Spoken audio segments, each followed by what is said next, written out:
কোরআনের মা ও বোনেরা, আল্লাহ পাকের অশেষ মেহেরবানি যে আল্লাহ রাব্বুল আলামিন আমাদেরকে দ্বীনের কিছু কথা বলার জন্য, শোনার জন্য এখানে আসার, বসার, একত্রিত হওয়ার তৌফিক দান করেছেন। শুকরিয়া আদায় করি আলহামদুলিল্লাহ।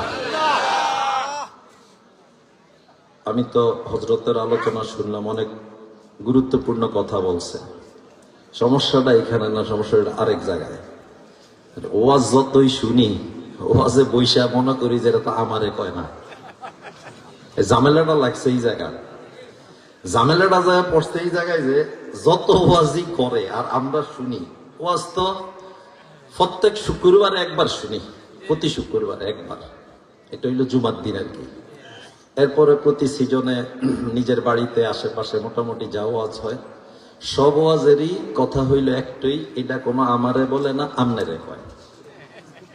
এনে যারা বসছে সবাই চিন্তা করে যে কথাটা তো আমারে বলতেছে না, এই যে সামনের জন্য রেখেছে। মানে এটা কথার কথা দেখাই, সুরির ওয়াজ চলতেছে, একটা কথার কথা, বা সুদের ওয়াজ চলতেছে। যে সুদ খায় হ্যাঁ কয় যে ওইতে রেখে। তো এমন ওয়াজ যদি মনে করেন সারা জীবন শুনি, বা আমি করি সারা জীবন, আমিও শুনতেছি আপনারাও শুনতেছেন, সারা জীবন শুনলে খুব একটা ফায়দা হইব, আপনার কি মনে হয়? কারণ হুজুরেরা তো কয়, বা আমাদের মসজিদের হুজুরও বলে, কিন্তু বলার নতিজাটা হইল, ফলাফলটা হইল আমার জন্য বলে না। এই যে এখানে যত ওয়াজ করবে, যেমন একটা কথার কথা দেখাই, আজকে একটা আলোচনা করলাম, এটা মহিলাদের দোষ ত্রুটি নিয়ে একটা কথার কথা দেখাই। বাড়িতে গিয়ে তো পুরো গরম করে ফেলবেন, এই তোরাই, মানে তোগলে গিয়েই দেশটা শেষ, এই তোরাই সব শেষ করলি, তোরাই সব খতম করলি, সব এদেরকে যায় বলবে। আপনার জন্য কোনো কিছুই শেষ হয় না। মানে দিন শেষে কত হইলো যে ভাই যা কইছেন এটি একটা আমার লাগে না, এটি সব আমার ফাঁসের জনের জন্য, নইলে ওই দূরের আরেকজনের জন্য, বিলকুল না, সব আমার জন্য। এই যে আমি বলতেছি, যদি আমি আমার জন্য না বলি এটাও ভুল। আমি আমার জন্য বলতে হবে যে এই দোষটা আমার মধ্যে আছে, আমার মধ্যে আছে, আমার এটা পরিবর্তন হওয়া দরকার। বিশ্বাস করেন, আমি একেবারে একিনের সহিত, অর্থাৎ বিশ্বাসের সহিত বলতেছি, যদি কোনো ব্যক্তি এই মাহফিল গুলাতে বা দিনী আলোচনা গুলাতে বসে এই জন্য যে আমার কি দোষ, এই দোষগুলো এখান থেকে নিব, আমি বুঝবো দোষ কোনগুলো আমার মধ্যে আছে, আমি এটা পরিবর্তন করার চেষ্টা করব, ইনশাআল্লাহ অনেক বেশি ওয়াজ শোনা লাগবে না, 5-7-10টা ওয়াজ শুনলে দেখবেন অনেক পরিবর্তন হয়ে গেছে। এটা বিশ্বাস করেন আপনারা? সমস্যাটা কইলাম না, ওই আরেক জায়গায় সমস্যা, এটা আমি সব জায়গায় দেখছি, সমস্যাটা এটাই। এমনও হয়েছে যে পাশাপাশি দাঁড়াইয়া কথা বলতেছি, উদাহরণ না দিলে তো বুঝে না মানুষ সহজ, পাশাপাশি দাঁড়াইয়া কথা বলতেছি, এই লোকটার মধ্যেই দোষটা আছে। হ্যাঁ, ফাঁসের আরেকজন রে কয়, হুজুরি কি কইছে বুঝস নি, এটি বুঝস তুই, এইভাবে চলতেই হোক। আরে খোদা, বললাম কারে, আমার নিজেরও ব্যক্তিগত উদ্দেশ্য ছিল এই লোক না, আমার উদ্দেশ্য এই লোক না, আমার উদ্দেশ্য ছিল এই লোকটা, কারণ এর এই দোষ সম্পর্কে আমি জানি। কিন্তু হ্যাঁ, ফাঁসের জন্য কয় কয় হুজুরে কি কয় বুঝস নি, এগুলা এটি খুবই গুরুত্বপূর্ণ কথা, এগুলো আমল করতে হইব। সাহাবায়ে কেরাম ছিল সম্পূর্ণ ব্যতিক্রম। আমি উদাহরণ না দিলে, সাহাবীদের ঘটনা না বললে আপনি বুঝবেন না। আমরা আরেকজনকে মনে করি দোষী, আমাকে মনে করি গুণী, কথা বোঝার চেষ্টা করেন। আর সাহাবায়ে কেরামের সামনে রাসূল সাল্লাল্লাহু আলাইহি ওয়াসাল্লাম যখনই কোনো কথা বলতো, যদি এটা কোনো দোষের কথা বলতো, সাহাবায়ে কেরাম সাথে সাথে নিজের মধ্যে খুঁজতো আমার মধ্যে এই দোষটা আছে কিনা। হযরত হানজালা রাদিয়াল্লাহু তাআলা আনহু, নাম শুনছেন অনেকে, হানজালা নাম শুনছেন? উহুদ যুদ্ধের মধ্যে, উহুদ যুদ্ধের মধ্যে যিনি ফরজ গোসল নিয়ে যুদ্ধ করতে গেছে, ওনার নামই হলো হানজালা রাদিয়াল্লাহু তাআলা আনহু। ওনার গোসল ফরজ হয়েছিল, গেছে কোথায়? গোসল করার জন্য। এই টাইমে জিহাদের আগে, জিহাদের আমরা যেরকম হাইয়া আলাস সালাহ, হাইয়া আলাস সালাহ মানে কি, নামাজের দিকে আসো, ওই সময় জিহাদের যখন ডাক আসতো তখন এই শব্দটা ব্যবহার করা হইতো, হাইয়া আলাল জিহাদ, হাইয়া আলাল জিহাদ, জিহাদের দিকে আসো, অর্থাৎ তোমাদের জন্য জিহাদ করতে হবে, এখন আসো। এরকম ডাক যখন আসছে, উনি গোসলের সময় চিন্তা করতেছে, আমি হাদিসের রিওয়ায়াত বলতেছি, কোন ঘটনা শুনাইতেছি না আপনাদেরকে। উনি চিন্তা করছে যে আমি এখানে ফরজ গোসল করতে করতে টাইম শেষ হয়ে যাবে, আর এখানে আল্লাহ দিন মিটানোর জন্য কাফের মুশরিকরা এসে লড়াই করবে, এটা হইতে পারে না। আমার ফরজ গোসলে দেরি হোক, কিন্তু আল্লাহ দিন মিটাবে, এই জায়গার মধ্যে আমি থাকবো না, আল্লাহ দিন উঁচা করার জন্য আমি লড়াই করব না, এটা হইতেই পারে না। সাথে সাথে চলে গেছে। আমরা তুরে বেড়া হয়ে গেছে তো কি হয়েছে? কি হয়েছে? দুনিয়ার যত কাম আছে এটা লাগে গ্রুপিংও আছে, দৌড়াদৌড়িও আছে। 2 দিন পরে পরে হুনি বাজারও ওই মাত্রাতে হেরে দৌড়ায়, ওই মাত্রাতে হেরে দৌড়ায়। আপনারা দেখেন না এটি? হুদাই, একেবারে হুদা। মানে যা করতেছি শুধুই খালি খালি। না আমার কোনো লাভ হচ্ছে, কিছু মানুষ আমাদের মাথা নিয়ে খেলতেছে। কিছু মানুষ আমাদের মাথা নিয়ে কি করতেছে? খেলতেছে। এখানে যারা কথা শুনতেছেন শিক্ষিতরা তো ইশারাই বুঝে ফেলছেন, আমাদের মাথাগুলো নিয়ে তারা খেলতেছে। আমাদের কোনো বেনিফিট নেই, আমাদের দুনিয়া ধ্বংস হচ্ছে, আখেরাতও ধ্বংস হচ্ছে, গ্যারান্টি। দুনিয়াও আমরা ধ্বংস করতেছি, আখেরাতও ধ্বংস করতেছি। হুদাই আমার ভাই, তোমার ভাই, অমুক ভাই, তো তোর কি? তোর কি? আমি ওই মার্কা, আমি এই মার্কা, জীবন দিয়ে ফেলতেছি, তোর ফায়দাটা কি?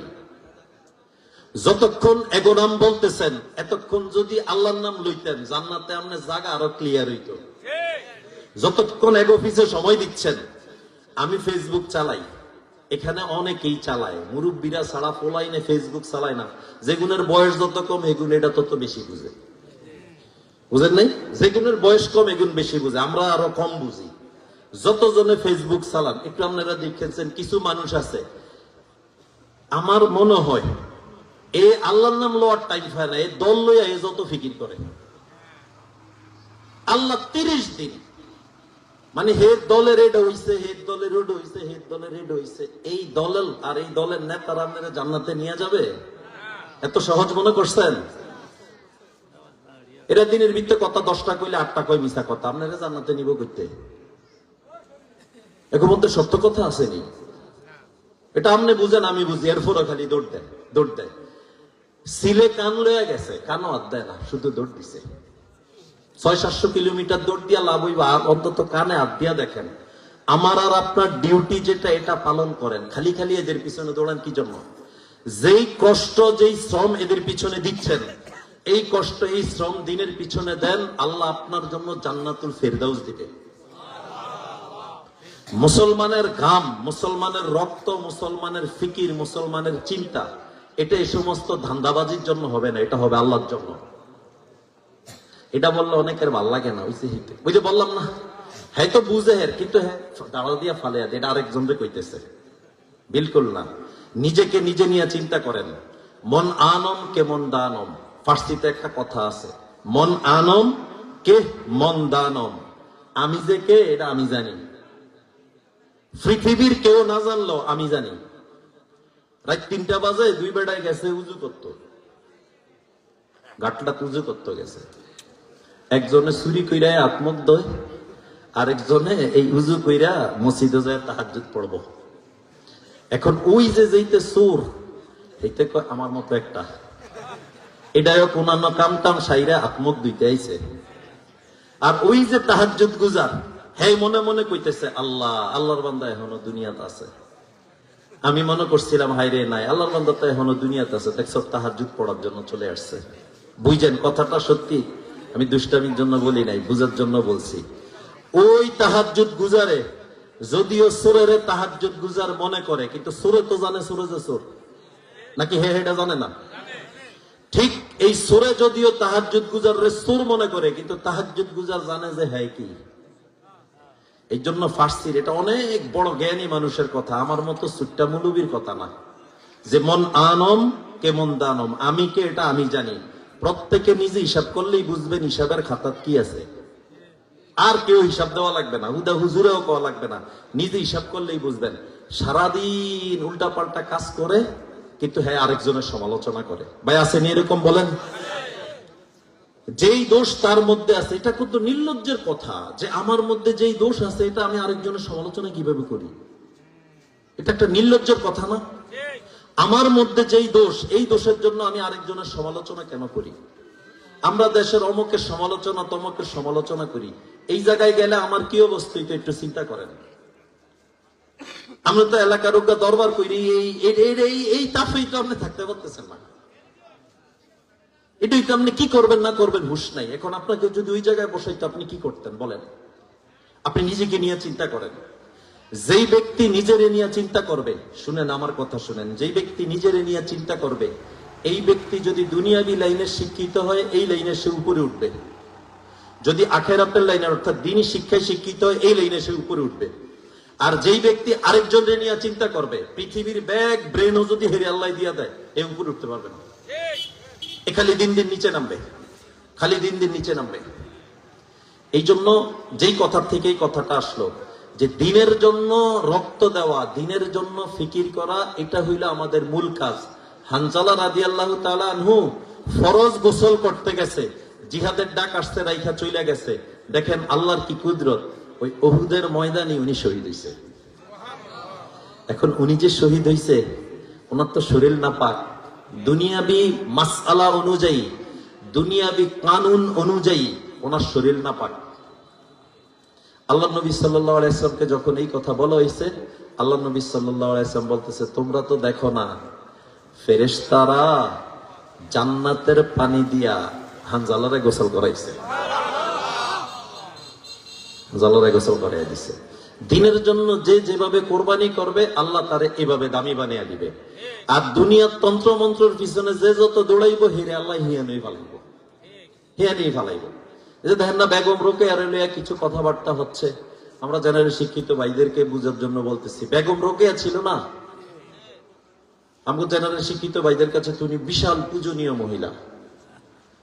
আমাদের পূজনীয় না, উনি ইসলামের ব্যাপারে অনেক ভয়ঙ্কর কিছু কথা লেখছে, যেটা ইসলামের রুলস অনুযায়ী, ইসলামের যে রুলস, ইসলামের যে কানুন, এই কানুন অনুযায়ী ওনার ঈমান থাকার কথা না। আমি ওনাকে বেঈমান বলতেছি না, আমার কথা বোঝার চেষ্টা করেন, ওনার ঈমান থাকার কথা না। কিন্তু ওনাকে নিয়ে যখন রাজশাহী ইউনিভার্সিটির একজন প্রফেসর একটু কথা বলছে, আমরা সবাই উত্তেজিত হয়ে গেছি। কেন ওনারা এটা বললো? আচ্ছা ভাই, আমি আমারে মুসলিম পরিচয় দিতে রাজি না, তাহলে আমারে মুসলিম বলার দরকারটা কি? আপনারা আমার কথা বুঝেন নাই? আমনে আব্দুর রহমানের ছেলে, এই কথার পরিচয় দিতে আপনি লজ্জা বোধ করেন, এই পরিচয় আপনি দিতে নারাজ, এই পরিচয় তো দেন না। উল্টা কেউ বললে আপনি বলেন যে না, আব্দুর রহমানের সাথে আমার কোনো সম্পর্ক নাই। তো আমার কেন ঠেকা ঠেকছে আপনাকে আব্দুর রহমানের ছেলে বানানোর? আমার ঠেকা ঠেকলো কি জন্য? উনি প্রকাশ্যে নবীদের সমালোচনা করলো, আসমানি গ্রন্থের সমালোচনা করলো, নবুয়তি ভুল, এটা আসলে একবারে খামাখ একটা জিনিস, বানোয়াট জিনিস, এই কথাগুলো উনি ওনার বইতে লেখলো। আমার কি দায় ঠেকছে ওনাকে মুসলমান বানাইতে হবে? আমার দায়টা কি ঠেকলো? আমরা আমাদের চিন্তা চেতনা গুলোকে এভাবেই সাজাইছি। তো যেই কথা বলতেছিলাম যে দোষটা আমার, এই কথা চিন্তা কইরা চলা। হযরত হানজালা রাদিয়াল্লাহু তাআলার আগে মাকাম বুঝাইলাম, উনি কে? উহুদের যুদ্ধের শহীদ। উহুদের যুদ্ধের কি শহীদ?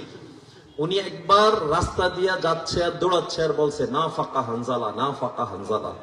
হানজালা তো মুনাফিক হয়ে গেছে। চিন্তা করা যায়, নবীর সাহাবী জান্নাতে যাবে গ্যারান্টি। রাসূল সাল্লাল্লাহু আলাইহি ওয়াসাল্লাম সব সাহাবী সম্পর্কে এরকম স্পষ্ট বলে নাই, কিন্তু কোরআন হাদিসের বিভিন্ন রিওয়ায়াতে বোঝা যায় রাসূল করিম সাল্লাল্লাহু আলাইহি ওয়াসাল্লামের সংস্পর্শে যারা ঈমানের শহীদ ছিল, ঈমানের শহীদ মারা গেছে, এরা সবাই জান্নাতে যাবে। আচ্ছা, আপনার থেকে কি মনে হয় আমি সদ আলী আর রদ আলী 1400 বছর পরে আয়া জান্নাতে যাবো, আর আল্লাহ নবীর সাথে যারা ছিল এরা জান্নাতে যাবে না?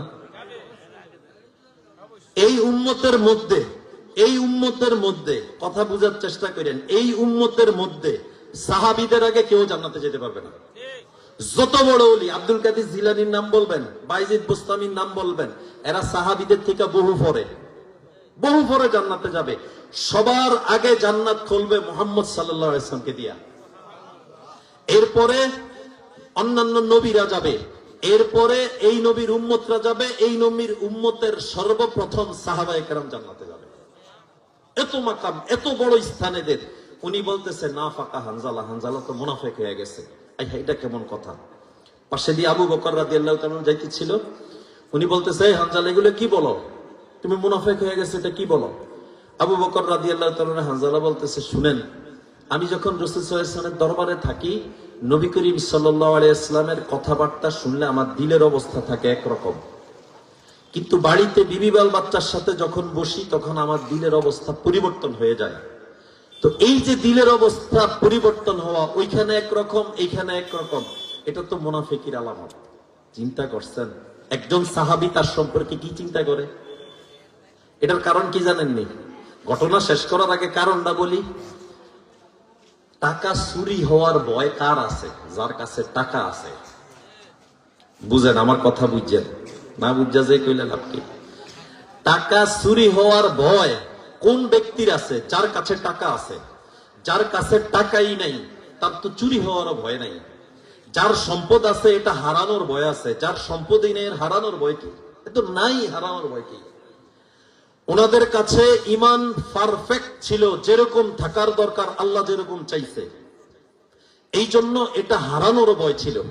আমাদের কাছে যে ইমান আছে, ইমান নাই এটা বলতেছি না, প্রত্যেকের কাছে ইমান আছে, তবে ইমানটা হইল, এটা উদাহরণ না দিলে বুঝতেন না। জুনি ফোকা চিনেননি? জুনি ফোকার পিছনেও তো একটা লাইট আছে, আসেনি? আপনাকে মাথার উপরে একটা লাইট আছে। এই যে আবার ওই যে বড় বড় কাপড়ের দোকানে গেলে এত বড় বড় এক একটা লাইট দেয়, চোখ মুখ ঝলসে ফেলে। আচ্ছা, সব লাইট, আবার আকাশেও একটা লাইট আছে, চাঁদ। দিনের বেলা একটা লাইট জ্বলে, সূর্য। এই সবগুলার আলো কি সেম? ডিফারেন্স আছে? জোনাকি পোকার আলোকে আলো বলা যায়, আলো বলা যায়, কিন্তু এই আলো দিয়ে আমাদের গুরুত্বপূর্ণ কোনো কাজই হবে না। একজনে বই পড়তে চাইলে বই পড়তে পারবে না, অন্ধকারের মধ্যে লাইট হিসেবে ব্যবহার করতে চাইলে পারবে না। পারবে কি পারবে বলেন? এটা দিয়ে যদি মন চায় একটু টয়লেটে যাব, তাও সম্ভব না। আলো তো, কিন্তু আলো বলতে হবে, যেহেতু আলো শব্দটা তার সাথে লাগাইতে হবে, যেহেতু আছে একটু। আমাদের ইমান আছে, তবে আমাদের ইমানটা হইলো জোনাকি পোকার পিছনের লাইটের মতো। আজান দিলে মসজিদও যায় না, হ্যাঁ ও ইমানদার। আজান দিলে নামাজ পড়ে না, হ্যাঁ ও ইমানদার। সামনে হারাম মাল চলে আসলে এটার থেকে পরহেজ করে না, বাঁচে না, সেও ইমানদার। বুঝেন ইমানে ইমানে ডিফারেন্স বুঝেন। আরেকজনের খেতে গেছে কাম করতো, খেতে কাজ করতে গেছে, এরকম বহু লোক পাইবেন সব সময় মাপ দিলে হইতে জমিগা দুই হাত বেশি, দুই হাত হইতে জমিগা দুই হাত বেশি পাইবেন। মানে উনি এত কেরামতি জানে। আব্দুল কাদের জিলানী হয়তো ওনার কাছেই শিক্ষা দীক্ষা নিয়েছে। ওনার এত কেরামতি যে যে অ্যাঙ্গেলে মাপবেন হাতে জমি দুই হাত বড়। কি কেরামতিটা যে তার কাছে আছে আল্লাহ পাক ভালো জানে, যে অ্যাঙ্গেলে মাপবেন। এখন এই যে আপনার জমি দুই হাত বেশি, হেও তো ইমানদার, কিন্তু ইমানে ইমানে ডিফারেন্স আছে। এই জমি কাটনের অভ্যাস আমার ইমানে আমারে বাঁচাইতে পারে না। তাহলে এই ইমানে লাইটের মতো ইমান না ভাই, ইমান হলো জোনাকি পোকার মতো ইমান। আমার কথা তো সাদা সিধা কথা, সহজ সরল কথা, এটা একটু মনোযোগ দিয়ে শোনা লাগে। আমার কথা তো মজা নাই, মজা নাই বলতে আমার তো সুর নাই যে আমি আপনাদেরকে একটু মজা দিতে পারবো। কিন্তু আপনাকে আমার কথাটা শুনতে হবে। এই জোনাকি লাইটের প্রতিদিন গণলে 100টা মিথ্যা কথা কয়, হেও তো ইমানদার, হেও তো ইমানদার। আর সাহাবায়ে কেরামের পুরা জিন্দেগিতে একটা মিথ্যা কথা বলে নাই, সেও তো ইমানদার। তো ইমানে ইমানে ডিফারেন্স আছে না? জান্নাতের অধিকারী সাহাবী, সে বলতেছে আমি মুনাফিক হয়ে গেছি। কারণ কি? কারণ আমার ঘরে এক অবস্থা, রসুলের দরবারে এক অবস্থা। আবু বকর বলে, আরে হানজালা বলো কি, আমারও একই অবস্থা। সুবহানাল্লাহ, কথা কত বড়! আমারও তো সেম অবস্থা। নবীর দরবারে গেলে একরকম, বাসায় গেলে আরেক রকম, তাহলে তো দুইজনের সেম কন্ডিশন। আবু বকরের ব্যাপারে আল্লাহ নবী সাল্লাল্লাহু আলাইহি ওয়াসাল্লাম যে কত সুসংবাদ শুনাইছে, এর মধ্যে একটা শুধু শুনাই, একটা। জান্নাতে যাবে এটা তো সবার আগে যাবে, কিন্তু রাসূল পাক সাল্লাল্লাহু আলাইহি ওয়াসাল্লাম বলছে, আমার উপরে যত মানুষ, দুনিয়ার যত মানুষ আমার উপরে দয়া করছে, মেহেরবানি করছে, সহমর্মিতা দেখাইছে, আমি সবার ঋণ শোধ করতে পারছি, কিন্তু আবু বকরের ঋণ শোধ করতে পারিনি। কিছু বুঝেন কথাটার ওয়েট বুঝেন? মানে আমার এই দুনিয়ার জিন্দিগিতে যে যেভাবে আমাকে সহযোগিতা করছে, সহমর্মিতা দেখাইছে, দয়া করছে, সবার ঋণ আমি পরিশোধ করছি, কিন্তু আবু বকর এমন মানুষ যে আবু বকরের ঋণ আমি কখনো কি করি নাই, পরিশোধ করতে পারিনি। সে আবু বকর বলে আমারও সেম অবস্থা, শুধু আমি কন্ডিশনের লোক একটু মিলাইতেছি। ওয়াজ কিন্তু আমার বিষয় আর একটা, এটাতে ঢুকছি, এখন এটাই বলতে হইতেছে। দেখেন নিজের সাথে মিলাই একটু, আমি আমার সাথে মিলাই, আপনাদের সাথে না, আমার সাথে মিলাই। আবু বকর বলতেছে আমারও সেম অবস্থা, চলো দুইজনই রসুলের কাছে যাই। হানজালা রাদিয়াল্লাহু তাআলা আনহু উহুদের শহীদ সাহাবী, হযরত আবু বকর রাদিয়াল্লাহু তাআলা আনহু কেমন সাহাবী? রাসূল সাল্লাল্লাহু আলাইহি ওয়াসাল্লাম হাদিসের মধ্যে বলে, আমার উম্মত সবাই জান্নাত চায়। আপনারা জান্নাত চান না? আপনারা জান্নাত চান না? যেইতে জান্নাত চান না, হ্যাঁ ইমানের দাবিদার রইবেন কেমনে? প্রত্যেক ইমানদার প্রতিদিনের দোয়াতে কমপক্ষে জান্নাত চাইতে হবে, আল্লাহ আপনি আমাকে জান্নাতুল ফেরদাউস দান করেন। এবং রাসূল সাল্লাল্লাহু আলাইহি ওয়াসাল্লাম বলছে, জান্নাত চাইলে শুধু নরমালটা চাইবা না, সবার সেরাটা চাইবা, জান্নাতুল ফেরদাউস।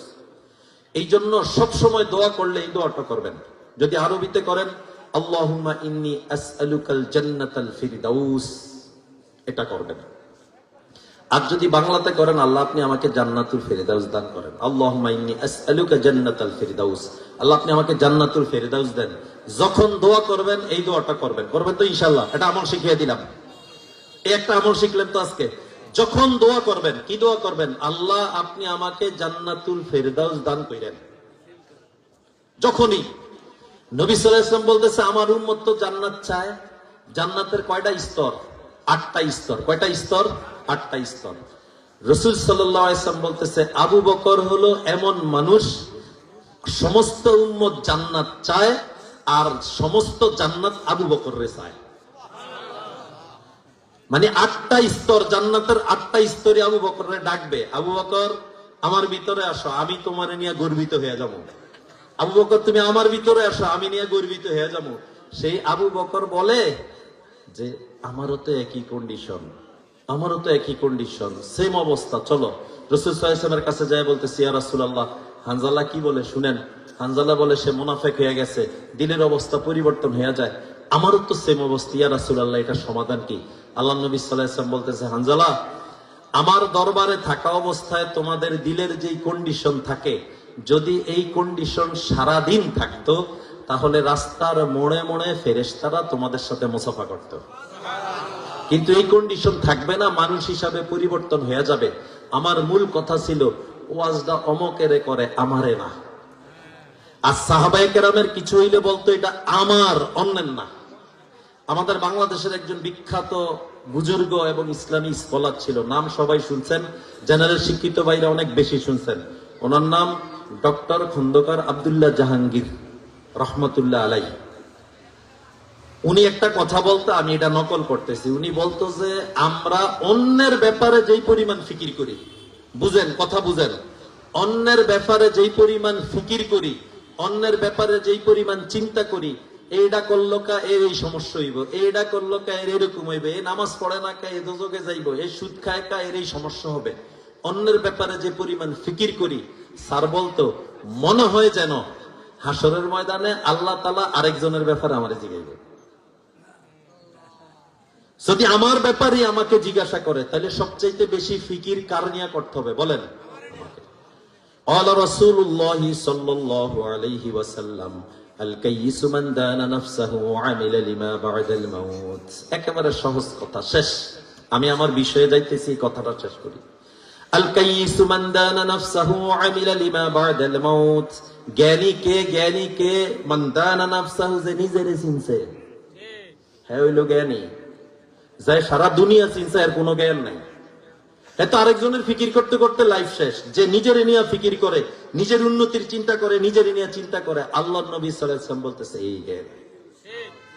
এই জন্য ভাই, ওয়াজ কি আরেকজনের জন্য হয় না আমার জন্য হয় বলেন? এই যে হুজুররা যে কথাগুলো বলে, এটা কি আরেকজনের জন্য বলে না আমার জন্য বলে? আমার জন্য বলে। আজকে থেকে নিয়ত করব, যেখানে মাহফিল শুনতে যাই, যেই কথাটাই শুনি, এটা যদি ডাক্তারের কাজ কি, রোগের কথাই তো বলা, আপনারা যে আজে বাজে কথা বলেন, দূর হুজুর এগুলা কি কয়, আমু নেতারে কইছে হুজুরে, আমরা এই পর্যন্ত কারো নাম বলছি, কিন্তু কিছু কইলেই কয় এটা মনে আম করে কইছে, এটা মনে আম করে কইছে। আপনি আপনার কাছে কেন টাইনা নিচ্ছেন বলেন? আপনি কেন আপনার দিকে টাইনা নিচ্ছেন? আমি চুরির কথা বললে যে চোর তার গায়ে পড়বো, বালা মানুষের গায়ে পড়বো কা? ভাই কথা বুঝে নাই। আমি সুদের কথা বললে সুদখোরের গায়ে পড়বো, ভালো মানুষের গায়ে পড়বে কি জন্য? আপনি আপনার দিকে কেন টেনে নিচ্ছেন বলেন? এই জন্য ওলামায়ে কেরাম কেউ রে বলে না, সে সঠিকটা বলার চেষ্টা করে। আমি আপনি চিন্তা করবো এই দোষ আমার মধ্যে আছে কিনা, যদি থাকে এটা চেঞ্জ কিভাবে হওয়া যায়, এটার জন্য আরেকজন আলেমের কাছে যাব, যাই যে হুজুর এটা কিভাবে পরিবর্তন হওয়া যায়। যদি এই মেন্টালিটি নিয়ে আমরা চলি, এই জন্য হাদিসের মধ্যে আসছে, যেই ব্যক্তি, মনোযোগ সহকারে শুনেন, যেই ব্যক্তি নিজে নিজের পরিবর্তন হওয়ার ফিকির করে না। যে ব্যক্তি নিজে নিজের পরিবর্তন হওয়ার ফিকির করে না, সারা পৃথিবীর পীর বুজুর্গ মিললেও তার কোনো পরিবর্তন করতে পারবে না। আর যে ব্যক্তি নিজে নিজের পরিবর্তনের ফিকির শুরু করে দিবে, পৃথিবীর কোন পীর বুজুর্গ লাগবে না, সে এমনি পরিবর্তন হয়ে যাবে। এই জন্য ভাই, সব কথা, সব জিনিস এটা কার জন্য হচ্ছে বলেন? আমার জন্য। ইমানের দুর্বলতা কার আছে? আমার আছে। আমলের দুর্বলতা কার আছে? আমার আছে। এখন অনেকে কইবা আমি 5 ওয়াক্ত নামাজ পড়ি, এরপরও আমলের দুর্বলতা কি? আপনি তো নামাজ পড়েন, কিন্তু নামাজটা কেমন হচ্ছে এটা একটু চিন্তা করেন, একটু চিন্তা করেন। আমি যেই নামাজ পড়তেছি, দড়িয়ে দড়িয়ে মশা মারি। আমি আমার কথা কই, এই আত্তাহিয়াতে সুরতে বইছে মশা বইছে জানো, দিছে থাবড় মরে না, মশা সালাক ফুরুত করে গেছে গিয়া হ্যাঁ সামনে গেছে, হেতের খেফ তুই আমারে কামড় দিছ, আমি তোরে মারমই। হ্যাঁ যে নামাজ আছে তো খবর নাই, দিছে থাবড় মরে না, এটা সামনে গেছে, উত্তিয়া যায় থাবড় দিয়া মারবো। হ্যাঁ 5 ওয়াক্ত নামাজ পড়ে দেখে মনে করছে আল্লাহর বিশাল ওলি, হ্যাঁ নামাজের ভিত্তে মশা মারে হের খবর নাই। এখন আমি যদি চিন্তা করি নামাজ তো 5 ওয়াক্ত পড়ি, কিন্তু আসলে আমার নামাজের কন্ডিশনটা কি? হযরত আলী রাদিয়াল্লাহু তাআলা আনহু নামাজে দাঁড়াইছে, মনে হয় এটা কই শেষ করে লাইতিবা, যা বুঝদি বিষয় আর কই তার মুনা। হযরত আলী রাদিয়াল্লাহু তাআলা আনহু নামাজে দাঁড়াইছে, একটু নামাজের ডিফারেন্সটা বুঝাই, তাইলে বুঝবেন যে খালি 5 ওয়াক্ত নামাজ পড়লে বাহাদুরি করার কিছু নেই, নামাজের অবস্থাটা কি।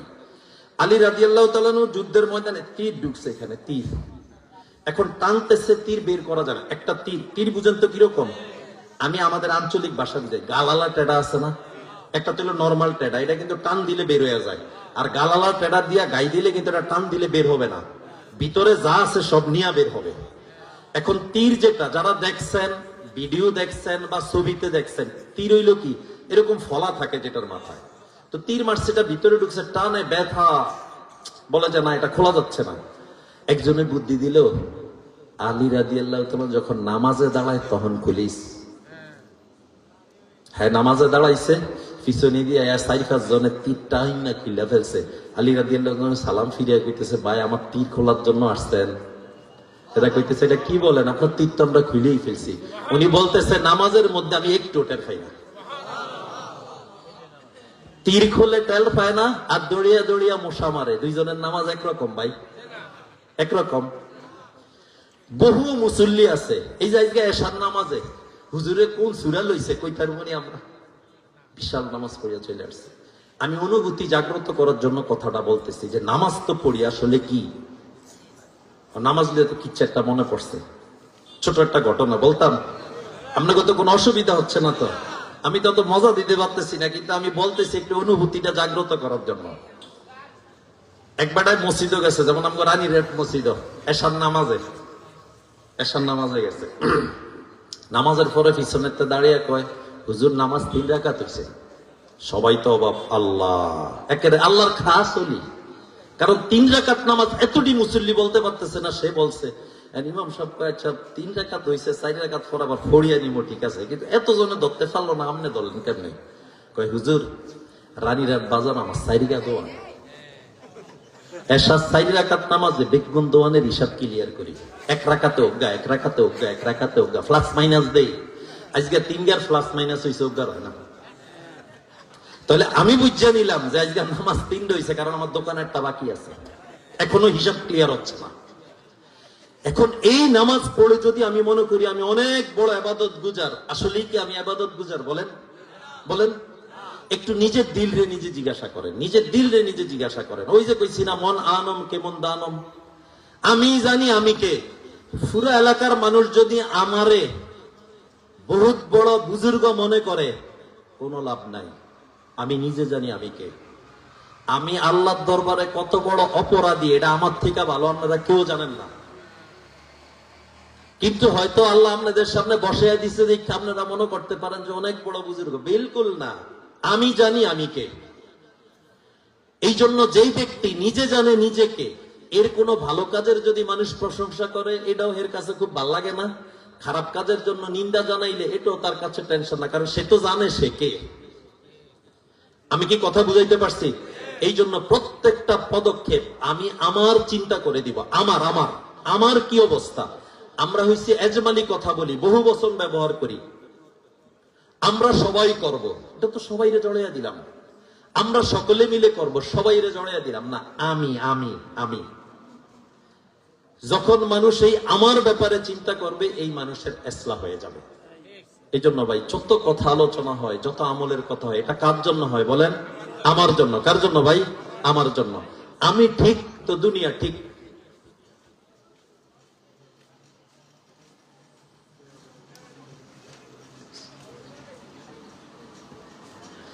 জি, মানে হুজুরে তো একটু শরীর অসুস্থ, সবাই জানি আমরা। তো হুজুর চলে যাচ্ছে, আপনাদের সাথে একটু দেখা করে গেল আর কি। হুজুর চলে যাচ্ছে, আমরা সবাই হুজুরের জন্য দোয়া করবো ইনশাআল্লাহ, যাতে হুজুরে আল্লাহ রাব্বুল আলামিন একেবারে পরিপূর্ণ সুস্থতা দান করে, পরিপূর্ণ সুস্থতা দান করে। আরেকটা সুসংবাদ মাহফিল কমিটি দিতে কইছে, আমি বুঝলা গেছি কথার ঠালে, এটা একটু কইয়া দেওয়ান লাগে, এটা কইলে তো ভালো। মানে মাহফিলের পরে হালকা বিরিয়ানির ব্যবস্থা আছে। বিরিয়ানি না তবারক? তবারক, আমার ভুল হয়েছে ভাই, ভুল হয়েছে। কারণ কি আবার বলি, ভুলটা কি লিগ হয়েছে বলি। অন বিরিয়ানির কথা কইছে, আয়া যদি দেন খিচুড়ি, বহাড়া দিবেন কারে? আমি ফাঁকাইছি, আমি দিব, কিন্তু বহাড়া খাইব কে? কইব বিরিয়ানির কথা কইয়া বয়া থিয়া দিছে খিচুড়ি। হুজুরে আস্তা 2 নম্বর। আল্লাহর ওয়াস্তে ভাই কি দিব আমি জানি না, আমরা তবারক আছে। আমি কথাটা ক্লিয়ার করে গেলাম, পরে ধরা খামো আমি। মানে কিছু একটা খানার ব্যবস্থা আছে, ইনশাল্লাহ আমরা শেষ পর্যন্ত থাকি, যেহেতু ওনারা কষ্ট করে ফাঁকাইছে। আমরা যদি নিয়েও যাইতাম না, হারি এত অলস হইলে হইব? মানে এরা কষ্ট করে ফাঁকাইছে, আমরা একটু নিয়ে যাবো ইনশাল্লাহ। ঠিক আছে তো ইনশাল্লাহ? যেই ভাইরা বাইরে আছেন, এরাও ভিতরে আসেন। কীর্তেন খালি বাইরে বৈশা রয়েছেন। অনেকে কইলে তো কইবেন হুজুর আপনি সবসময় উল্টা কথা কন। অনেকে দোকানে বৈশা হে মাপতেছে, আমার কথা ঠিক না বেঠিক, হ্যাঁ মাফে, যে হুজুরে কোনটা কোনটা ঠিক কইতেছে, কোনটা কোনটা ব্যাঠিক কইতেছে। তো কালকে আবার সাত দোয়ানা বৈশা এটা বলবো যে হুজুরে এটা ঠিক কইছে, এটা ব্যাঠিক কইছে। ভিতরে আসেন, শুনেন। আপনি যেই লাইনে থাকবেন ওই লাইনেরটাই রাইট মনে হবে, অন্য লাইনেরটা ভুল মনে হবে। ভিতরে আইসা শুনেন, শুনতে শুনতে এক সময় রাইট মনে হবে। যা হোক, আমার কথা একদিকে গেছে, এদিকে হয়ে গেছে। আমি কোরআন শরীফের সূরা হাশরের আয়াত তেলাওয়াত করছি। এই আয়াতের তর্জমা করতে করতে মনে টাইম চলে যাবে। সূরা হাশরের মধ্যে আল্লাহ রাব্বুল আলামিন বলে, এও নিজের কথা, আমি যেটা নিয়ে আলোচনা করছি ওই আয়াতই করছি। ইয়া আইয়ুহাল্লাযীনা আমানুত্তাকুল্লাহা ওয়াল তানজুর নাফসুম মা কদ্দামাত লিগাদ ওয়াত্তাকুল্লাহ ইন্নাল্লাহা খাবীরুম বিমা তা'মালুন। হে ঈমানদারগণ, আল্লাহকে ভয় করো। কাকে ভয় করো? আল্লাহকে ভয় করো। এরপরে কি? এরপরে এটাই শুনেন, ওয়াল তানজুর নাফসুম মা কদ্দামাত লিগাদ। তোমরা প্রত্যেকেই নিজের ব্যাপারে চিন্তা করো, আগামী কালের জন্য কি প্রেরণ করেছো। আমার ভাইয়ের কথা বলে নেই আল্লাহ, যে তুমি তোমার ভাইয়ের ব্যাপারে চিন্তা করো, তুমি তোমার মার ব্যাপারে চিন্তা করো, সে কি পাঠাইছে, এটা এখানে বলে নাই। ওয়াল তানজুরু নাফসুম মা কদ্দামাত লিগাদ। প্রত্যেকেই চিন্তা করো আগামী কালের জন্য তুমি নিজে কি প্রেরণ করেছো। বুঝেন, কথা বুঝেন। 1 নম্বর কথা, আল্লাহর ভয়। আল্লাহর ভয় কাকে বলে, তাকওয়া কাকে বলে জানি আমরা? আসলে অধিকাংশ জানি না। খালি কি কয়, হ্যাঁ আল্লাহরে খুব ডরায়। কি করে? আল্লাহরে ডরায়। আল্লাহরে ডরে এই হে মিশা কথা কয়। যে মিশা কথা কয় কে আল্লাহরে ডরায়? আচ্ছা বুঝেন, আপনি আমার কথা বুঝেন। আপনি আমি যে বলতেছি আমি আল্লাহকে ভয় পাই, এটার কোনো প্রমাণ লাগবে না? আল্লাহকে যে ভয় পাই, এটার প্রমাণ হইল আল্লাহর আদেশগুলো পালন করতেছি, আল্লাহর নিষেধগুলোকে ছেড়ে দিছি। আল্লাহর ভয় কাকে বলে? আল্লাহর আদেশগুলোকে পালন করতেছি, আল্লাহর নিষেধগুলোকে ছেড়ে দিছি, এটাকে বলে আল্লাহর ভয়। আমি প্রতিদিন গাঁজা খায়া কই আমি আল্লাহরে ডরাই, আমি প্রতিদিন বাবা খায়া কই আল্লাহরে ডরাই, আমি প্রতিদিন নেশা কইরা কই আল্লাহরে ডরাই, আমি মানুষের হক নষ্ট কইরা কই আল্লাহরে ডরাই, আমি আরেকজনের আতাই ঠেললা কই আল্লাহরে ডরাই, আমি সুদ খাই আমি বলি আল্লাহরে ডরাই। এই ডরানোর কোন বেইল আছে? আমগো গ্রাম্য ভাষায় বলে, এটার কোন বেইল আছে? এটা কেমন ডরান হইলো ভাই? মানে আপনি আপনার বাফেরে ডরান, কিন্তু এর কোনো কথা শুনেন না। এটা হইলো ওই সিস্টেম আর কি। বাফেরে ডরাই, একটা কথাও শুনে না। আল্লাহ বলতেছে আল্লাহকে ভয় করো, এটা ইমানদারের মূল সম্পদ। ইমানদারের মূল সম্পদ হইল আল্লাহর ভয়। যেই ইমানদারের মধ্যে আল্লাহর ভয় আছে, 1 কোটি টাকা সামনে ফালাইয়া থইবেন অবৈধ, লাঠি দিয়া চলে যাবে, মাগার নিবে না, নিবে না। সে টাকা কার দরকার নাই বলেন। কিন্তু বহু মানুষ আমাদের সমাজে এরকম আছে, অবৈধভাবে তাকে 1টা টাকা আপনি দিতে পারবেন না। আমরা শুনলে অবাক হয়ে যাবেন, এরকম বহু পুলিশও আছে, এরকম বহু কি আছে। আমার সাথে এমন পুলিশের পরিচয় আছে, সম্পর্ক আছে, দাওয়াত তাবলীগের মেহনতের সময় লাগাইছে, 3 জিল্লা দিছে। যেমন পুলিশের এখানে ভাইয়েরা বুঝবেন যারা এগুলোর সাথে জড়িত, একটা তো হলো পুলিশের ডিউটি, যেটা সরকারি ডিউটি, আরেকটা হলো যেমন এই মার্কেটের সিকিউরিটির জন্য পুলিশের ডিউটিতে নিছে। তো মার্কেটের ডিউটি করার পরে মার্কেটের মালিকে খুশি হইয়া যে আপনারা আমার মার্কেটের জন্য কষ্ট করছেন, কিছু চা নাস্তা খাইয়েন, যেই টাকাটা দিছে এটা হারাম না, এটা ঘুষও না। কিন্তু এমন পুলিশ আছে উনি এই টাকাটাও নেয় না। উনি কি বলে জানেন, সরকার আমাকে যেই বেতন দেয় এর বাইরে আমি আর কোনো টাকা নিব না। এটার নাম হইলো আল্লাহর ভয়, এটার নাম হইলো কি আল্লাহর ভয়। পুলিশের এমন অনেক বড় অফিস আছে, মানে বলে হুজুর পুলিশের কথা আইলো কা, পুলিশের কথা আইছে এই মনে হয় বেশি এদিকে দিকে কামায়। তো এই জন্য বললাম যে ওনাদের কথাটা এই জন্য বলছি যে আল্লাহর ভয় মানুষকে কিভাবে বিরত রাখে। এমন অনেক বড় অফিসার আছে, সে চাইলে প্রতি মাসে 20 লাখ টাকা কামাইতে পারবো। এই যে এমন যারা বইয়া রয়েছি, যদি প্রতি মাসে 20 লাখ টাকা কামানোর সুযোগ পাই কি করবো, 2-4 বছর কামিয়া লই এর হরে হজ কইরাম, 2-4 বছর কামিয়া লই এরপরে কইতামু হজ কইরা আল্লাহর গড্ডা একটু জিয়ারত কইরা হজরে আসওয়াদগা সুম্মা দিয়া ব্যাগ গুনাহ হেই পাথরেরে দিয়া আমি কইলাম। অনেকে আপনারা এগুলা বলেন না যে হজরে আসওয়াদরে সুমা দিয়া গুনাহ ব্যাগ হিয়ানো দিয়াইছেন, এত আজাইরা কাম নাই, এত আজাইরা কাম নাই। হজে আসওয়াদরে সুমা দিয়া ব্যাগ গুনাহ হিয়ানো দিয়া আপনি খালি চইলাইবেন মাইশের টেয়া খায়া, কত সোজা বানিয়ে ফেলছে দিনেরে। মানে হ্যাঁ হজরে আসওয়াদরে গুনাহ দিয়াইছেন, হ্যাঁ পাক। আমরা এরকমই করতাম, নেয় না, কয় না, কই যে দেখো আমার এই টাকা দিয়ে কি হবে, যেতটুকু সরকার দিচ্ছে এতটুকু তো আমার চলার জন্য যথেষ্ট, আলহামদুলিল্লাহ। এখন আরেকজনের হক নষ্ট কইরা খায়া যদি আমি বলি আল্লাহরে ভয় করি, এই কথাটা কি হবে বলেন ভাই? এই জন্য উলামায়ে কেরাম বলে আল্লাহর ভয় হইল মুমিনের সবচাইতে বড় সম্পদ। যার মধ্যে আল্লাহর ভয় আছে সে অন্যায় কাজ করার আগে 500 বার ফিকির করবে। অন্যায় যে তার দ্বারা হবে না এরকম না, কারণ আমাদের পিছনে আমগো জাতীয় শত্রু আছে, আমগো পিছনে আমগো পূর্বপুরুষের শত্রু হয়ে আছে, আমগো পিছনে আমগো চিরশত্রু আছে, এর নাম হইল শয়তান। আমি যত নিট এন্ড ক্লিন চলতে চাই, সে কোনো না কোনো জায়গায় যায় আমাকে ভুল করানোর চেষ্টা করবে। ভাই কথা বুঝেন, এটা এক জিনিস। আর আরেকটা হইলে আমি বুঝা শুনেই সব সময় এটা করতেছি, এটা আরেক জিনিস। গুনাহ পৃথিবীর সবাই ছোট বড় করে, কিন্তু কিছু গুনাহ ওই শয়তানে তারা ধাক্কিয়া করায়, আর কিছু গুনাহ আছে সে অটো করে। অটোটার একটা উদাহরণ দেই, আচ্ছা দিই, উদাহরণ দিলে তাহলে বুঝবেন, নাহলে তো বুঝবেন না। রমজান মাসে চুরি হয়নি, হয়নি? রমজান মাসে ডাকাতি হয়নি, রমজান মাসে ছিনতাই হয়নি, রমজান মাসে সুদি লেনদেন হয়নি। তো রমজানের ব্যাপারে আল্লাহ রাব্বুল আলামিন রসুলের মাধ্যমে আমাদেরকে জানিয়ে দিছে, রমজান মাসে আল্লাহ তাআলা শয়তানরে বন্দী কইরা রাখে। তো শয়তানরে যেহেতু বন্দী করছে, তো এই কামটি করে কে? উলামায়ে কেরাম এই হাদিসের ব্যাখ্যায় লেখছে, শয়তান তো বন্দী হইছে, তবে হাতেরে যে চাবি দিছে এটাই ঘুরতেছে। বহু লোক আমরা আছি, শয়তানে যে চাবি দিয়া থুয়ে গেছে, এখন শয়তানে কক্সবাজার গিয়া ঘুরে আর খায়, আমরা আমগো কাম করতে আছি। মানুষই শয়তান হয়ে গেছে। আমার কথাটা বুঝেন না আপনারা? আল্লাহর ভয় এমন জিনিস, যেই জিনিস তার সমস্ত অপকর্ম থেকে বাঁচাবে। আমরা এক বুজুর্গের কথা শুনছি, বুঝার জন্য বলি, উদাহরণ দিয়া দিয়া বললে কথাটা বুঝতে সহজ হয়। এক মাদ্রাসার স্টুডেন্ট, বুজুর্গ মানুষ, তার কথা শুনছি। সে মসজিদে আসে, সামনে দিয়ে এক মেয়ে যাচ্ছে, সে নিরাপত্তার অভাবে তার কাছে গেছে যে আমাকে একটু আশ্রয় দেন, আমার নিরাপত্তার অভাব, রাত্রেবেলা চলতে। যদিও মনে করেন যে এই ঘটনাটা কেউ বানাইছে, তাও তো আমগো শিক্ষণীয়। আমরা আমাদের বড়দের আলেম ওলামার মুখে শুনছি। উনি মসজিদে বসে আছে, মেয়েটা যাচ্ছে, মেয়েটা আইসা তার কাছে নিরাপত্তা চাচ্ছে। তো মেয়েটারে বলতেছে যে আপনি ওইখানে বসেন, আমার পাশে না, ওই পাশে বসেন। ওই পাশে বসার পরে এই ছেলে কি করতেছে, এই ছেলে একটা মোমবাতি জ্বালাইছে, জ্বালে এটাতে কারেন্ট আছে, বাতি আছে, এরপরে হ্যাঁ মোমবাতি জ্বালাইছে, জ্বালে এই মোমবাতির উপরে হাত দেয়, কতক্ষণ পর উফ কইরা চলে আসে, উফ কইরা চলে আসে, উফ কইরা চলে আসে। বুঝেন আমার কথা? বুঝেন?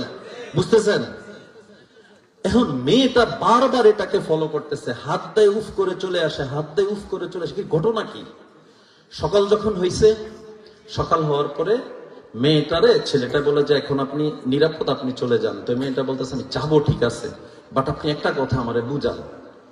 সারা রাত দেখলাম আপনি এই আগুনের উপরে হাত দেন আবার সরিয়া ফেলেন, আগুনের উপরে হাত দেন আবার সরিয়া ফেলেন, আগুনের উপরে হাত দেন আবার সরিয়া ফেলেন, এটা কেন করলেন? আমার নিরাপত্তা তো আপনি পরিপূর্ণ দিচ্ছেন, এটা কেন করলেন? তো উনি বলতেছে দেখেন, আপনি একটা যুবতী মেয়ে, আপনি এখানে আসছেন, শয়তান আমারে কি দিচ্ছে, ধোকা দিচ্ছে। আঙ্গুরে তো দেয় না, কবে দেখছেন? দেখ কি সুন্দর মেয়ে গুলো দাঁড়িয়ে কথা বলতেছি, কি সুন্দর মেয়ে গড়ে লইয়া কোনানা কোনানা ঘুরতে যাই, শয়তান তো আমার লগে নাই। আহা, কথাটা ওই যে আগের কথা, এটি একটাও তো আমার লিগা না, এটি আরেকজনের কথা, এটি আরেকজনের জন্য। শয়তান তো আমাদের সাথে নাই। বেপর্দা কোন মহিলার সাথে, সে যদি আপনার মাহারাম না হয়, মা, বোন, ফুফু, খালা, দাদি, নানি, ঠিক আছে, বাগিনা, বাগিনী, আর কি বাগিনী, বাতিজি, এই কিসিমের মহিলা যদি না হয়, আউট মহিলা, খালতো বোন, চাস্তো বোন, মামাতো বোন, এগুলা তো সবাই লোকে আমগো দেখা দেওয়া যায়, ঠিক আছে না? এটা কেউ জোরে কথা কয় না, সবাই বুঝে, বুঝে না যে এরকম না। মামাতো বোন, খালতো বোন, ফুফাতো বোন, চাচাতো বোন, এরা তো এক একজন আমার জন্য এক একটা বাঘের মতো। বাঘ আমারে খায়া ফেললে শুধু আমার দুনিয়া নষ্ট হবে, অর্থাৎ মারা যাব, ইমান নষ্ট হবে না, কিন্তু এরা তো আমার ইমান সহ নষ্ট করে ফেলবে। তো উনি বলতেছে যে আপনি যখন এখানে আসছেন, তো শয়তান তো আমাকে ধোঁকা দিচ্ছে। আমি এই মোমবাতিটা জ্বালিয়া আগুনের উপরে হাতটা দিয়া যখন অনেক তাপ লাগে সরেয়া যায়, আমার এক বলি, এই তুই দুনিয়ার এই সামান্য আগুন সহ্য করতে পারতেছস না, তুই জাহান্নামের আগুন সহ্য করবি কিভাবে? এটার নাম আল্লাহর ভয়। এটার নাম কি বলেন? আল্লাহর ভয়। তুই দুনিয়ার এই সামান্য আগুন সহ্য করতে পারতেছস না, হাত গরম হয়ে যাচ্ছে, কান দিয়ে সরিয়ে ফেলতেছস, তুই জাহান্নামের আগুন কিভাবে সহ্য করবি? আরে দুনিয়ার আগুন তো জাহান্নামের আগুনে ধোয়া। ধোয়া বুঝেন না? ধোয়া, এটার একবারে আঞ্চলিক ভাষায় কি জানি কয়, ধুমা।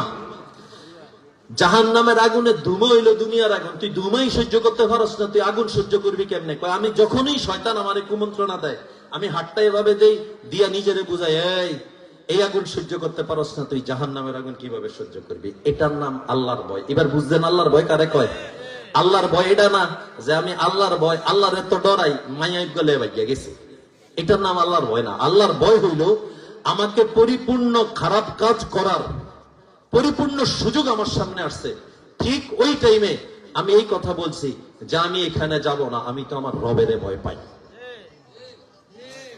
ভাই কথাটা বুঝতেছেন? ইয়া আইয়ুহাল্লাযীনা আমানুত্তাকুল্লাহা ওয়াল তানজুর নাফসুম মা কদ্দামাত লিগাদ। শুধু আল্লাহকে ভয় পেলে হবে না। আল্লাহ বলে প্রত্যেক ব্যক্তি নিজে চিন্তা ভাবনা করো। একবারে ডাইরেক্ট তরজমা, চিন্তা ভাবনা করো আগামীকালের জন্য কি প্রেরণ করেছো। আগামীকাল মানে কবে? এই আগামীকাল না, আগামীকাল মানে আমার মরার পরের জিন্দেগি, কিয়ামত। কিয়ামতকে আগামীকাল কেন বললো আল্লাহ রাব্বুল আলামিন? আগামীকাল বলছে না, কেন বলছে? মুফাসসিরিনে কেরাম কয়েকটা কারণ বলে, আমি 2-3টা কারণ বলতেছি, আপনারা বুঝেন। আগামীকাল এই জন্য বলছে যে আখেরাতের তুলনায় দুনিয়া খুব স্বল্প সময়। এই আজকের দিনটা খুব অল্প সময় শেষ হয়ে যাবে, এরপরে যত দিন আসবে এগুলো অনেক লম্বা দিন না? যেমন এরপর আরো 2 বছর 5 বছর আসবে, 2 বছর 5 বছরের তুলনায় আজকের একটা দিন কি একেবারে ছোট না? আখিরাতের তুলনায় দুনিয়ার জীবন একেবারে সংক্ষিপ্ত। এই জন্য আল্লাহ রাব্বুল আলামিন বলছে আগামীকালের জন্য কি প্রেরণ করেছ। ইমাম গাজালি রহমতুল্লাহর নাম শুনছেন, যারা মাদ্রাসায় পড়ছেন এরাও শুনছেন, যারা জেনারেল লাইনে পড়ছেন এরাও শুনছেন। বিশ্বের ইতিহাসের সবচেয়ে বড় পণ্ডিতদের একজন উনি। দুনিয়া আখেরাতের তুলনা দিছে, দুনিয়ার তুলনায় আখেরাতের স্থায়িত্ব কতটুকু এটা বুঝাইছে আর কি, স্থায়িত্বটা। একটা পাখি একটা সরিষার দানা আনতেছে, এভাবে ফেলতেছে, আনতেছে, এভাবে ফেলতেছে, প্রত্যেক বছর একটা আনে ফেলে, বছরে একটা আনে ফেলে, বছরে একটা আনে ফেলে, এভাবে ফেলতে ফেলতে ফেলতে ফেলতে আসমান আর জমিনের মাঝখানে যে খালি জায়গা আছে পুরা জায়গাটা বইরা ফেলছে। কয় বছর লাগবে? 5 বছর, 50 বছর, 500 বছর, 5000 বছর, কত কোটি বছর লাগছে এটা তো কোনো হিসাব নাই। ইমাম গাজালি রহমতুল্লাহ বলে এই যে ফেলছে এটারও একটা হিসাব বের করা সম্ভব যে কত বছরে এগুলা ফেললো। কিন্তু আল্লাহ রাব্বুল আলামিন আখিরাত কত বছর রাখছে এটা হিসাব করা সম্ভব না। এই জন্য উলামায়ে কেরাম বলে আখিরাতের তুলনায় দুনিয়ার সময়টা হইল টয়লেটের টাইম। কিসের টাইম বলেন? টয়লেটের টাইম। 3 মিনিট 4 মিনিট সময়। আমরা আমাদের জরুরতের জন্য যেরকম টয়লেটে যাই, টয়লেটে গিয়ে সব সময় থাকি না, 3-4 মিনিট থেকে চলে আসি, ঠিক আখিরাতের তুলনায় দুনিয়াটা হইল এত স্বল্প সময়। 1 নম্বর ব্যাখ্যা। 2 নম্বর ব্যাখ্যা হইল কেন আল্লাহ আগামীকালের কথা বলছে? কারণ কিয়ামত অবিসম্ভাবী, অবশ্যই হবে। আজকের পরে যেরকম আগামীকাল অবশ্যই আসবে, আল্লাহ কিয়ামতকে, আখিরাতকে আগামীকাল এই জন্য বলছে যে এটা অবশ্যই আসবে। আমরা যারা এই চিন্তায় আছি যে এটা মনে হয় আসতো না, এই চিন্তাটা ভুল। এটা বোঝানোর জন্য আল্লাহ বলছে যে আসবে। আপনারা মনে করছেন গ্রামের মানুষ, আপনারা সহজ সরল মানুষ, দিন পালন করার চেষ্টা করেন। শহরে এরকম বহু আল্ট্রা মডার্ন শিক্ষিতদেরকে পাবেন, এরা এখন আর কবরের পরে জিন্দিগিরি বিশ্বাস করে না। এরা আবার এই দেশের বুদ্ধিজীবী। এরা আবার এই দেশের কি বুদ্ধিজীবী? বাংলাদেশের বুদ্ধিজীবী হওয়া খুব সহজ, শুধু ইসলামরে 2টা গালি দিবেন। মানে যেটারে বোম মারলে, অ্যাটম বোম মারলো কিছু বাইর হইতো না, হ্যাঁ যদি ইসলামরে গালাগালি করতে পারে, হ্যাঁ এই বুদ্ধিজীবী। দেখেন না লালনে কত বড় অনুসরণীয় ব্যক্তি, অথচ লালনের এই শিক্ষা ব্যবস্থার মধ্যে, দিনই হোক দুনিয়াবি হোক, কোন শিক্ষা ব্যবস্থার মধ্যে লালনের অবদান নাকি? লালনের যে অবদান এটা আমরা কেউ জানি না। লালনের অবদান হইল লালনে ইসলাম ধর্মকে বাদ দিয়ে একটা জগা খিচুড়ি ধর্ম বানাইছে, যেটাকে বাউল ধর্ম বলে। এই জগা খিচুড়ি ধর্ম বানাইছে দেখি লালন আজকে সারা পৃথিবীতে গ্রহণযোগ্য। বিদেশে দেখি লালনের মেলায় আসে। এন গাঁজা খাইলে পুলিশে দেয় হামলা, বুঝেন? গাঁজা খাইলে হামলা দেয় না, বাবা খাইলে হামলা দেয় না, আর ক্যামেরার সামনে লালনের দরবারের মধ্যে মানুষ গাঁজা খাইতেছে, কোনো হামলা নাই। বুঝেন আমনে ব্যাপারটা কি? আচ্ছা, গাঁজা খাওয়া, আপনারা যারা দিন ঠিক মতো পালন করেন না, আপনাদের দৃষ্টিতেও কি গাঁজা খাওয়া কোনো সওয়াবের কাম? এটা কোনো ভালো কাজ? কোন সুস্থ মস্তিষ্ক সম্পন্ন ব্যক্তি এই কাজটা করতে পারে? কিন্তু এটা পারে, ওই যে এরা করতেছে। আমি লালনের কথাটা এই জন্য বুঝাচ্ছি, অনেক মানুষ কিছুই জানে না, ধর্ম সম্পর্কেও জানে না, জেনারেল লাইনের সম্পর্কেও জানে না, শুধু ইসলামের ব্যাপারে কিছু আপত্তিকর জিনিস বলবে, সে বুদ্ধিজীবী হয়ে যাবে। লালনকে সবাই, লালনের উপরে সম্ভবত পিএইচডি হয় এখন, এর জীবন কর্মের উপরে পিএইচডি হয়। কিন্তু সবচেয়ে আশ্চর্যজনক কথা কি জানেন? শুনবেন? লালনের ব্যাপারে আপনি গুগলে চার্জ দিবেন, গিয়া দেখবেন উনি কোন ধর্মের লোক উনি নিজেই বলেন। আস্তাগফিরুল্লাহ। একজন মানুষ দুনিয়াতে ধর্মহীন থাকতে পারে, কিন্তু উনি হইল বড় বুদ্ধিজীবী। এই বুদ্ধিজীবীরাই বলে যে আখেরাত বলতে কিছু নাই, এটি মৌলবীগো বানাই না কথা। এই সেম কথাটা রাসূল সাল্লাল্লাহু আলাইহি ওয়াসাল্লামের যুগে কাফের মুশরিকরা বলতো, আম্মা ইয়াতাসাআলুন আনিন নাবাইল আযীম আল্লাযী হুম ফীহি মুখতালিফুন কাল্লা সায়ালামুন সুম্মা কাল্লা সায়ালামুন। সূরা নাবা 30 পারার 1 নম্বর সূরা। এই সূরার মধ্যে আল্লাহ রাব্বুল আলামিন কি বলে? আম্মা ইয়াতাসাআলুন আনিন নাবাইল আযীম, তোমরা কি নিয়ে বিতর্ক করো? পারস্পরিক বিতর্ক কি নিয়ে করো? পারস্পরিক ঝগড়া কি নিয়ে করো? আনিন নাবাইল আযীম, মহানাদ সম্পর্কে, অর্থাৎ কিয়ামত সম্পর্কে। আল্লাযী হুম ফীহি মুখতালিফুন, এই ব্যাপারে তোমরা এক একজনে এক এক কথা বলো, কেউ বলে হবে, কেউ বলে হবে না।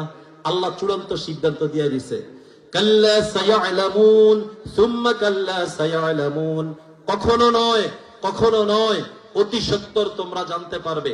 কখনো নয়, কখনো নয়, অতি সত্বর তোমরা জানতে পারবে কিয়ামত নামক একটা জিনিস আছে। আল্লাহ অনেক আগেই এটার যেই যুক্তি আমরা দিব, যুক্তি খতম করে দিছে।